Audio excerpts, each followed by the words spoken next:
Tai ehkä tämä seuraava varsinkin, tämä mun mielestä suomalaisen niin kuin laululyriikan niin kuin upein biisi. Toki jengi on tottunut laulaa tätä kännessä karaokessa, valitettavasti, niin ne ei ehkä ymmärrä, niin kuin miten upea tämä voi olla.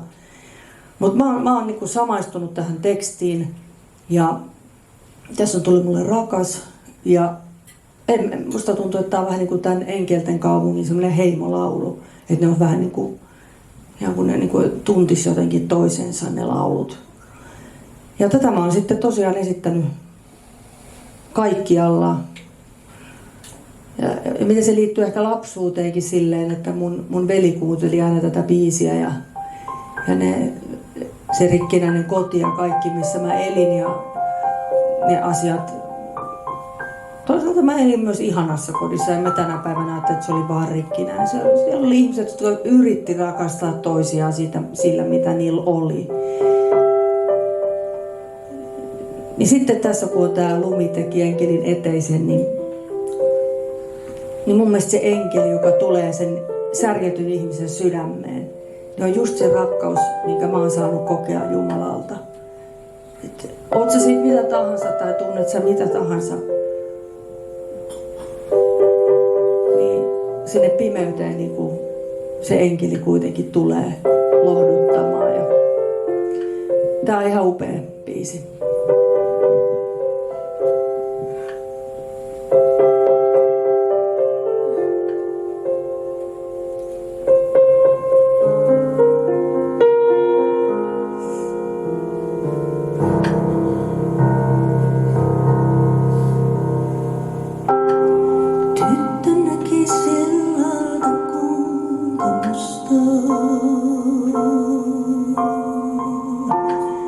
Vesi oli alhaalla jossakin.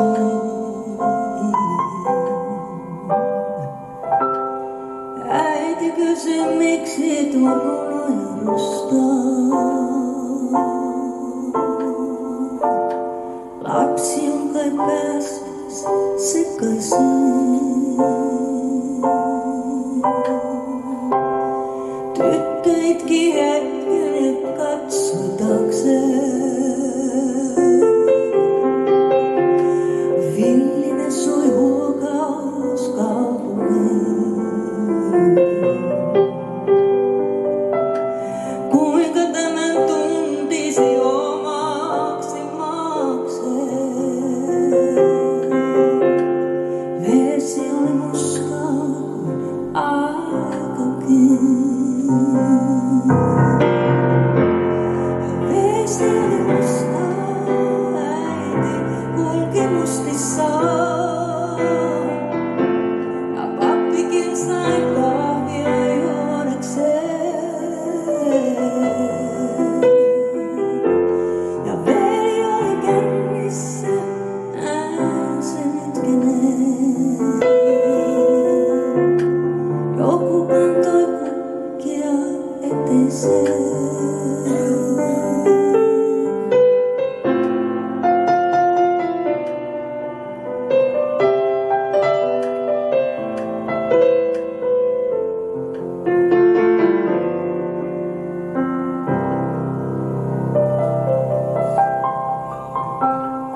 Toiset lähtee kuuhun ja toiset Ruotsiin.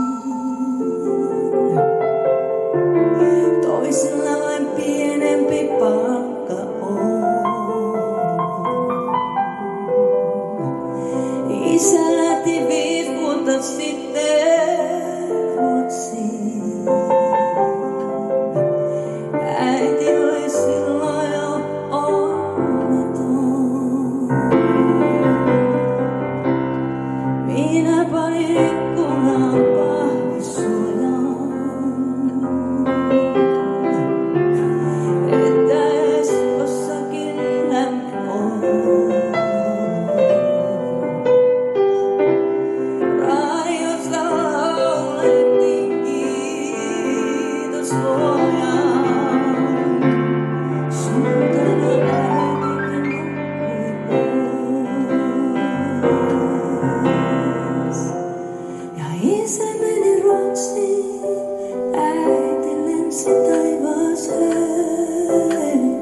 sai kahvia juodakseen.